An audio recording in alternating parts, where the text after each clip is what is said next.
Hello friends, welcome to Homemade Samael. இன்னைக்கு homemade சமையலில் beetroot soup எப்படி செய்யலான்னு பார்க்கலாம். அதாவது பீட்ரூட் வந்து ரொம்ப நல்லது உடம்புக்கு.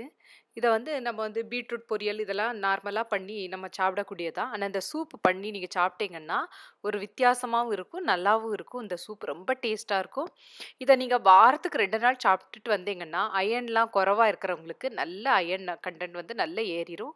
ஸோ அதனால் இந்த பீட்ரூட் சூப்பு எப்படி செய்யலாம் பார்க்கலாம். ஹோம்மேட் சமையலுக்கு வாங்க.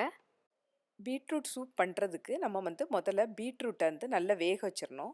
நான் வந்து இன்ஸ்டன்ட் பாட்டை யூஸ் பண்ணி அதில் வந்து பீட்ரூட்டை வேக வைக்க போகிறேன். ஸோ அதுக்கு நான் அந்த ஸ்டாண்டு வச்சுட்டு இந்த இன்ஸ்டன்ட் பாட்டில் 1 கப்பு தண்ணி விட்டுட்டு அதுக்கு மேலே ஒரு பாத்திரம் வைக்கணும். நான் வந்து ஒரு பீட்ரூட் எடுத்திருக்கேன். அதை சின்ன சின்ன க்யூப்ஸாக கட் பண்ணி அந்த பாத்திரத்தில் போட்டுறணும். ஸோ நான் எப்படி போடுறேன் பாருங்க. இந்த மாதிரி போட்டுட்டு ஒரு 5 கேஷ்யூ நட்டு அதையும் சேர்த்துருங்க. சேர்த்துட்டு அந்த பீட்ரூட்டும் அந்த கேஷ்யூ நட்டும் முங்குற மாதிரி தண்ணி விட்டுறணும். விட்டுட்டு இன்ஸ்டன்ட் பாட்டை க்ளோஸ் பண்ணி வேக வச்சிடணும். இன்ஸ்டன்ட் பாட் இல்லாதவங்க ப்ரெஷர் குக்கரில் ஒரு 2 ஒரு 3 விசிலோ விட்டுருங்க. ஸோ இந்த இன்ஸ்டன்ட் பாட் எப்படி யூஸ் பண்ணணும்னு சொல்லிட்டு நான் ஒரு தனி வீடியோவே அப்லோட் பண்ணியிருக்கேன். அதை ஃபாலோ பண்ணுங்கள். இப்போ வந்து ப்ரெஷர் குக் மோடில் நான் வந்து ஒரு 10 மினிட்ஸ் வந்து செட் பண்ணியிருக்கேன் இந்த இன்ஸ்டன்ட் பாட்டில். ஸோ இதில் வந்து பீட்ரூட் வேக ஆரம்பிச்சிரும். ஸோ ஆன் ஆகி அது வேக ஆரம்பிச்சிரும்.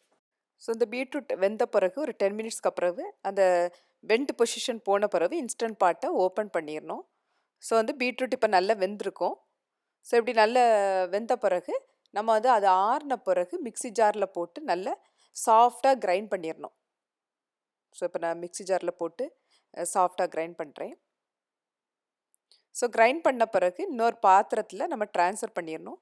ஸோ பீட்ரூட் ஒரு சின்ன துண்டு சின்ன சின்ன பீசஸ் கடந்தாலும் ஒன்றும் ப்ராப்ளம் இல்லை. சூப்பு நல்லா தான் இருக்கும் குடிக்கும்போது.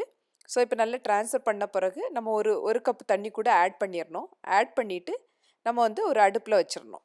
வச்சு மீடியம் ஹீட்டில் 10 மினிட்ஸ் வந்து கொதிக்க விடணும். ஸோ இப்போ வந்து சூடாயிட்டிருக்கு சூப்பு.